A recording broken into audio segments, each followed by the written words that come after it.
This is SelfWork, and I'm Dr. Margaret Rutherford. At SelfWork, we'll discuss psychological and emotional issues common in today's world and what to do about them. I'm Dr. Margaret, and SelfWork is a podcast dedicated to you taking just a few minutes today for your own self-work.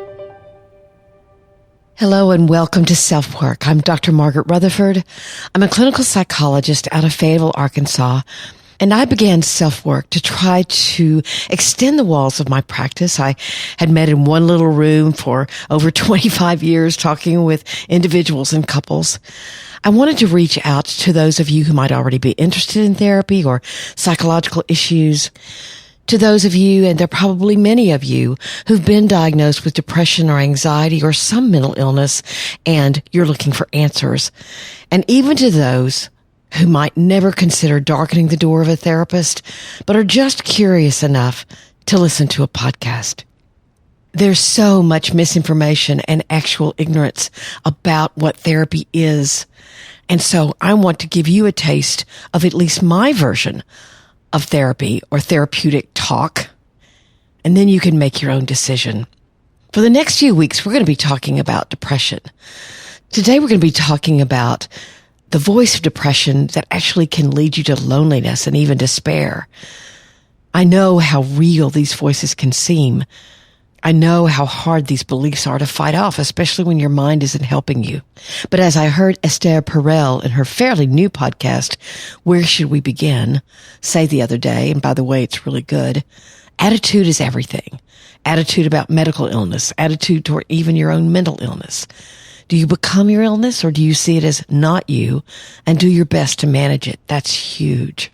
We'll go through 7 statements that I hear regularly from people who are depressed that prevent those very people from risking more engagement.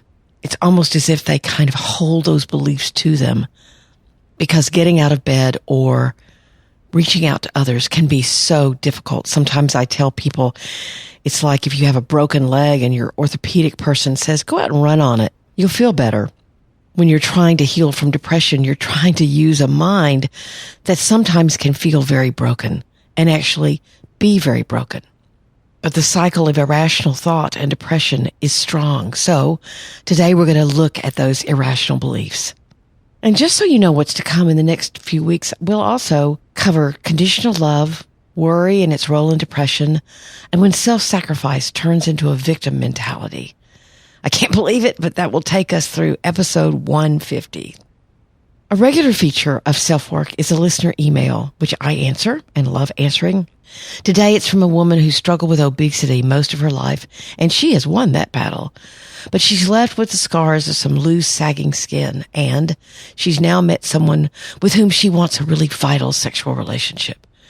And she can't trust that he really loves her body, just the way it is. So let's sit back and relax. I hope you're excited about the next few weeks. I am. Glad you're here.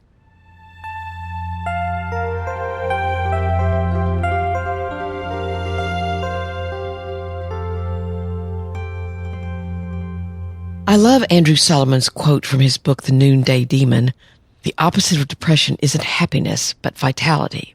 Depression is really evident when people who see me begin opening up in therapy about what has kept them away from others, what thinking is behind their isolation or apathy or lack of vitality in living. I mean this very kindly when I say it. Depression is inherently self-focused by its very nature. You're fighting what I've termed a black hole that's within you, meaning the energy of depression can suck you in. It's not a choice. It simply is. So finding a way to challenge your attitude or your thinking can be very helpful in beginning to push back that veil or even fog that can engulf you when you're depressed. Your engaging with life may need to start very small, but it needs to begin. We're going to be talking about 7 self-statements or beliefs that can lead to lack of engagement. They're things you actually tell yourself and believe. So let's challenge them. Here they are, just in a list, and then we'll go over each one specifically. I can't be around other people. They just make me mad. Number 2, no one would understand. Number 3, I'm burdening others if I talk about my pain.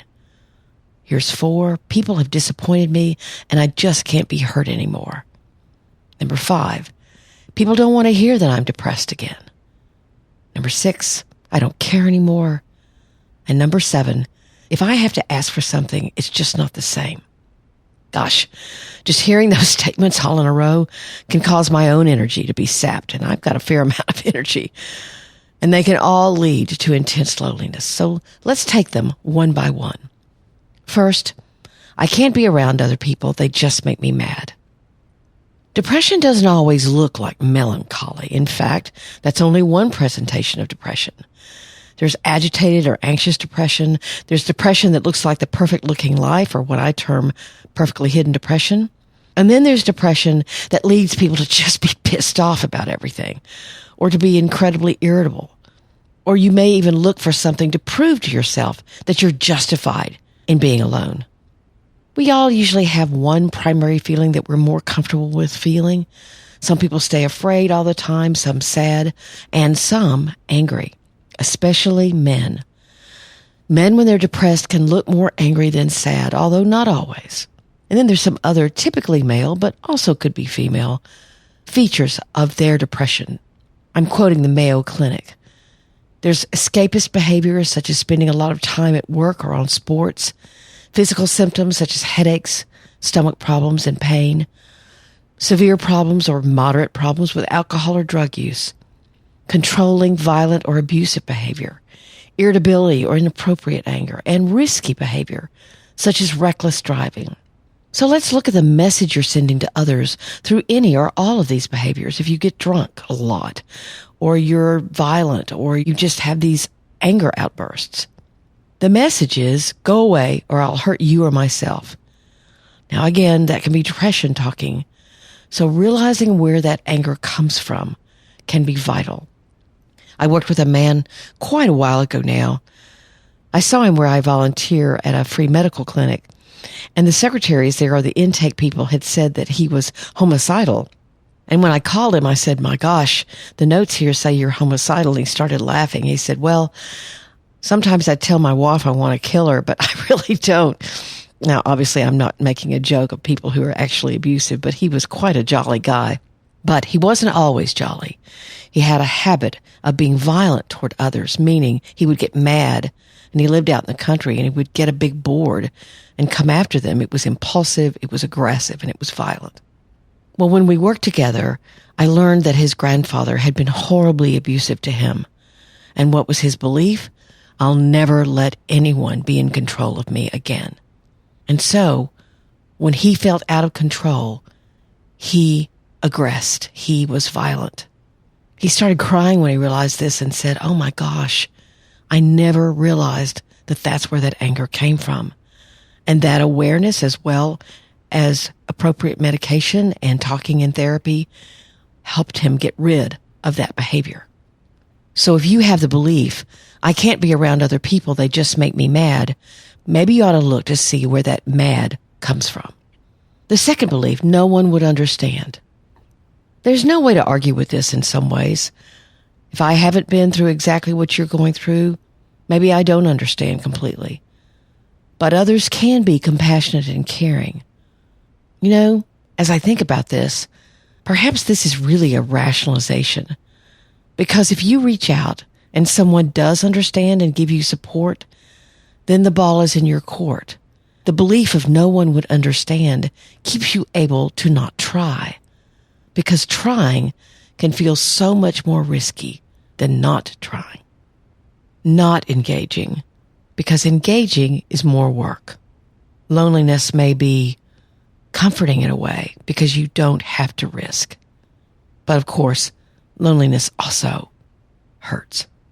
The third belief that keeps you lonely, I'm burdening others if I talk about my pain. You know, I hear this a lot. These folks talk about feeling isolated and lonely, like they're carrying their own burden, but then convince themselves that if they talk about it, someone else will take it on like it's theirs. And perhaps that is what they do themselves with other people. So it would seem to them that others would do the same thing. What that says to me is that the boundaries between the two people aren't clear, maybe not even healthy. If you also have the habit yourself of taking on others' pain or burden or struggle when you listen to them, again, it goes to show that that's what you would expect. However, that's not necessarily the most healthy way to function. I've had that experience. When I'm angry about something and call someone, then they get angrier than me, and I find myself calming them down. But the belief that I'm burdening others if I talk about my pain is often an excuse. People will care, they will listen, but they don't necessarily take it on. It doesn't ruin their day. They're not going to necessarily stay worried about you because there's a clear boundary between you and them. Let's use this example, which I often use in therapy. Someone walks up to a park bench. On the left of the bench is someone else gently wiping a tear or two from their eyes. On the right is someone sobbing and looking completely distraught.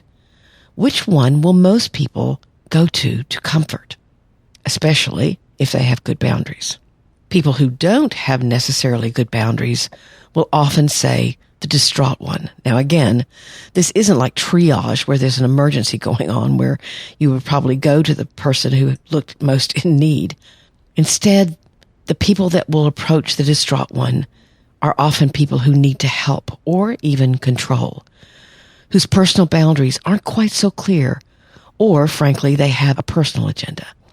They're attracted to those whose life is out of control.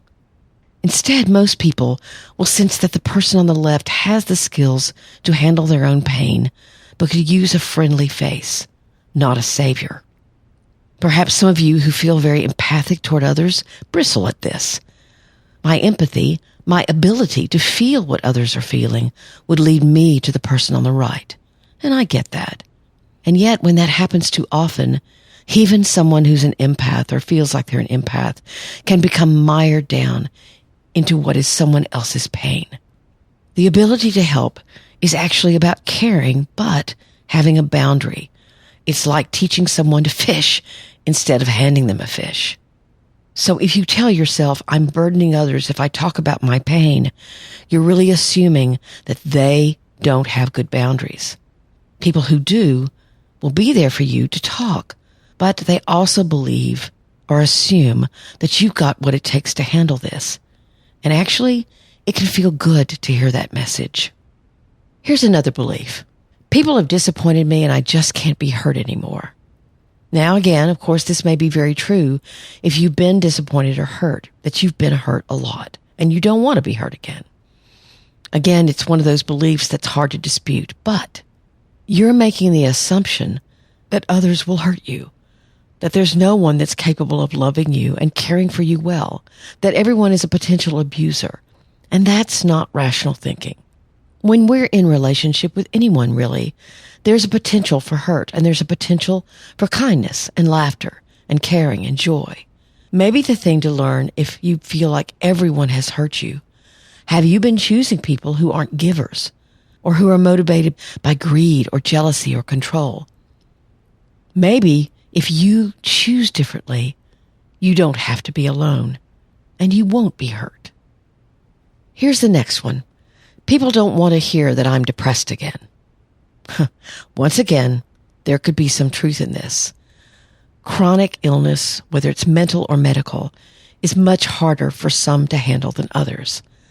Personally, I think it's because it scares people. They don't want to believe that their own life could get out of control, so they project onto you that you must be doing something to make your chronic illness come back. However, that's not true, and that's not the nature of chronic problems. Yes, you have to manage them, or they can get out of control. But sometimes you're managing them quite well, and bam, the problem arises again. Remember, your chronic depression coming back, or another stage of your bipolar illness, doesn't mean that you failed. It means it's chronic. And there are those in your world, if you look for them, that can handle hearing about it and give you support. It's true, others may fade away, but those that can support you are right there. You just have to look for them. The next to last belief is, I don't care anymore. I've often told couples that come in for therapy that I'd much rather them come in fighting and even swinging than I would hearing, I don't really care enough to fight. It's apathy, resignation. And I feel the same way about when it presents in depression. Apathy can alienate others who don't know how to respond to just nothing. They can't help you fight. They can't support a battle that's been given up. And so they disappear. I encourage you to open up instead about how hard it is to keep fighting, to keep hoping. That's a battle we all can understand. But you do have to reach out. You do have to care about yourself and about your impact on other people. And the last belief, if I have to ask for it, it's not the same. I also hear this one a lot. Let's say you're lonely, and it's been a couple of days since anyone has checked in. So you sit and wait. You're running your own test to see who really cares about you. They don't know it's a test. Only you do. That can be such a destructive way of thinking. Because if they finally do call, again, it's only been 2 days, you're resentful. And somehow that resentment will come out in your behavior, maybe passively, but it will come out. You know, we teach our kids to include things on their birthday list or their Christmas or Hanukkah list, things they really want or need. And when they receive those gifts, they feel listened to and loved. And we say, oh, you must have been really good, or this is a special birthday. But somehow when we grow up, we forget to ask. We want people to have a crystal ball into who we are and what we need. And you know, that's not going to happen. Of course, it's lovely when someone you love or someone who loves you, or even a work colleague, remembers something you like and brings it to you or gives it to you. That feels very special. But if you're testing others all the time, seeing if they remember, having them prove to you that they care, that's not fair. And it's only going to make you unhappy and complicate your relationships. I understand that irrational beliefs in depression are hard to turn around. But these 7 are some of the most destructive. So I hope that you can look at your own thoughts if you're struggling with depression or low self-worth. And remember, not everyone will be there for you, but there are people who want to understand and who want to give. You just have to give them a chance.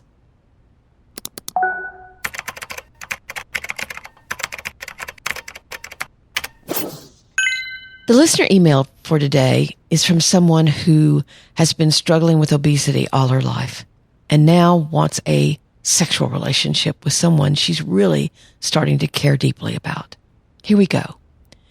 In my early 20s, I started to diet and began exercising regularly, eventually losing half of my body weight, reaching 180 pounds at my thinnest. The weight loss journey was fraught with developing an eating disorder, depression, and horrible self-esteem issues. I'm 41 now, and over the course of the last 20 years, I put some of the weight back on. My body is an easy keeper, and it requires constant strict dieting and exercise to not gain weight. This past year, I returned my focus to it and lost most of what I'd regained. I'm happy with my current weight overall, and I don't have much to complain about. I'm healthy and fit. That said, the weight loss left me with a lot of loose, sagging skin. It isn't the worst I've seen, but it's enough to be very noticeable when I'm naked. My thighs, stomach, and butt were the worst affected. If I could afford plastic surgery, I would benefit significantly, but I can't, so I live with it. I've been single most of my life, partners off and on, but rarely serious. Just a handful of long-term relationships. I struggled with a lot of issues, and that was seen in the relationships I chose. But I've put a lot of work into myself, as much into my mental health as my physical. I find myself in a place where I can say that I'm passingly emotionally mature and able to effectively deal with and communicate my feelings and needs. I'm very proud of the stable adult that I've become. And so I decided to look for a partner. I've met a wonderful man. He's kind, generous, and intelligent. We share a similar curiosity, in particular about how our internal lives process and how we function in the world. He shares my dedication to fitness and a healthy lifestyle. We're a good fit, and I'm optimistic about our chance to be successful. As we've recently decided to become sexually intimate after waiting for months, I'm really struggling with body confidence. I enjoy a healthy sexual mindset, but right now I'm skittish and hesitant. I'm dodging his desire to try different things. I'm terrified of him seeing me without my clothes. Never one to shy away from my fear. I'm forcing myself each time to be bold and just go for it. I want to have a fun and healthy sex life with him. But my brain is working hard to keep me in a state of shame and fear. I'm so afraid he will be disgusted by my body and it will cause him to end things. Rationally, I wouldn't even hold this against him. What I need him to say is that I'm beautiful to him, all of me, and I need him to say it often for now. I need him to be honest and say that it weirds him out if that's what's true. I need us to address the specific issue at hand. But he is a bit of a closed book emotionally. He wants to be more open, but it frightens him. So unless I ask specific questions, which he always answers thoughtfully and openly, or in this case diplomatically, I'm left to guess. I don't know what to do, Dr. Margaret. I would love to love my body, but I feel like resignation is a more accurate description of how I feel. What I really want is honesty, for better or for worse. This situation is pushing all of my anxiety buttons, and it's really stressing me out. So, she obviously has done some tremendous and wonderful work. Here's my answer. Thanks so much for being a listener and reaching out. You've been on quite a journey, and I'm so impressed with your tenacity and resolve, despite what you consider relapses or needing to recommit to what your particular body seems to ask for in order to have the shape and fitness level you like. I'm still impressed. I'm also glad you're in therapy to help you. There are some questions that come to my mind that you might want to explore. First, what was going on that by the time you were 16 that you had used food in the manner perhaps to comfort or to escape? And how could whatever childhood issues you had be showing their heads now? I ask because it sounds as if this is the first time you've been ready to be truly intimate on many levels. And what can happen, I don't care how many years have gone by, when you have a new safe person, a really, really safe person, then sometimes what comes out are old hurts and traumas that may be replaying and even gather strength. It seems contradictory. If he's safe, why would this happen? But sometimes it's through that very safety that old hurt can reemerge. And suddenly, all or most of that confidence that you fought so hard for can seem weirdly more difficult, more present. Second, what's going on that if you ask him to tell you something, and that's what you need to hear, that you also tell yourself, it must not be the way he really feels. On the one hand, you say, I'm so afraid he'll be disgusted by my body and will cause him to end things. And I'm quoting, rationally, I wouldn't even hold it against him. That's your irrational self assuming that he will be disgusted by something he's telling you he appreciates and loves already. But you're saying that he's done that only because he hasn't seen you naked. And then you build a case for him leaving. It sounds to me like you've decided that in no way could you be attractive to him, like you're projecting your own feelings onto him in a very well-meaning and even caring way. But before he can learn more about your needs, both sexual and emotional, you're not being honest. And then you even question, maybe he's just being diplomatic. So if he spontaneously says you're beautiful, would you simply tell yourself he's being diplomatic? You're not letting his words be absorbed. You're not letting his truth become your own truth. Now, I know that's very difficult, but your own assumptions are getting in the way. I can tell and admire your own work here, that you're in there risking and making yourself vulnerable. But I hear a lack of trust, and I wouldn't be surprised if that was a very old feeling. You see him doing his best, at least for now, with his words. What would have to happen for you to trust what he can and does say? And again, let that be truly observed. No words he could say will fix the hurts that I'm sure were created, knowing how overweight people are treated in our world.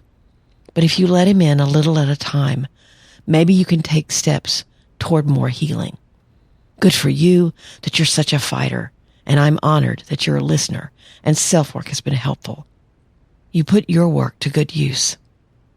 I hope this letter and this email helps many of you, because all of us, or so many of us, have body image issues, whether you're obese, whether you hate your neck or your knees or your shoulders, or you don't have six-pack abs, you have no-pack abs.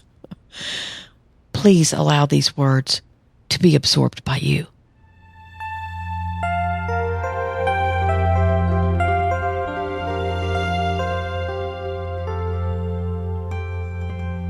Thanks so much for listening to SelfWork. I cannot believe we're headed to 150 episodes. There are lots of ways to reach out. You can email me at askdrmargaret@drmargaretrutherford.com. And don't forget, there's a new way to leave me a message. You can go to the show notes, either at Libsyn or my website at drmargaretrutherford.com. And you can leave me a voice message through SpeakPipe. Now, some of you have been trying, but you are either not speaking loudly enough or it's really short. So you have a minute and a half to leave whatever message you want. And I would love to hear your own voices. So go to drmargaretrutherford.com and go to SelfWork and leave me a message. Or actually, it's in the sidebar as well. I'd love to hear from you. And you can subscribe there and you'll get a weekly newsletter that gives you my podcast and blog post. It's a really easy way to keep up with SelfWork. Thank you so much for the ratings and reviews you've left me. I went through some of those last episode, so I won't do that today, but I cannot tell you what that means. I truly appreciate hearing from you, and also some of your constructive criticism. That's helpful too. I'm on Instagram and Facebook at Dr. Margaret Rutherford. I'd love to have you there. And about a year and a half ago, I started a closed group on Facebook, and it's facebook.com/groups/selfwork. We're at about 1,200 members now, and it's really active and engaged and supportive. I'm very proud of it and would love for you to join. Again, that's facebook.com/groups/selfwork. Thanks for being here again. Take very good care. I'm Dr. Margaret, and this has been SelfWork.